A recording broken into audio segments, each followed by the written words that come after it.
ఒక tough situation వచ్చినప్పుడు you don't react from your present age. Okay. It is the child in you who reacts to that okay. When the first trigger happy. Suppose ఇప్పుడు మీకు మీ ఫ్రెండ్తో కానీ లేకపోతే వైఫ్తో కానీ గొడవ అయిందండి ఏదన్నా, ఈ ఏజ్లో ఈ మైండ్ సెట్తో మనం రియాక్ట్ అవ్వము.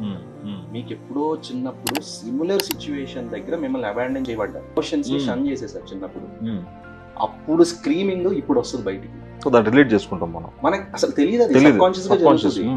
ఎందుకు పెళ్ళైన తర్వాత చాలా మందికి all this emotions come up is because near our partner we become the child again. మనం తెలియకుండా చిన్నప్పటి నుంచి బిల్డప్ అయిన ట్రామాస్ అన్ని బయట ఎక్స్ప్రెస్ చేయలేం కదా. ఫ్రెండ్ దగ్గర, బెస్ట్ ఫ్రెండ్ అయినా కానీ, పేరెంట్స్ దగ్గర కానీ ఓపెన్ అప్ అవ్వం. So you are your true naked self near your partner. So మీకు తెలియకుండానే మీ ఉన్న గుడ్ బ్యాడ్ అగ్లీ ఎమోషన్స్ అన్ని వాళ్ళ దగ్గర వస్తాయి. So imagine two child who became adult, what వాళ్ళ చైల్డ్ ట్రామాస్ హీల్ అవ్వకుండా పెళ్లి చేసుకుంటారు. They gets keep on triggering by each other తెలియకుండా ఒకరికొకళ్ళు. That is leading to majority of the divorces.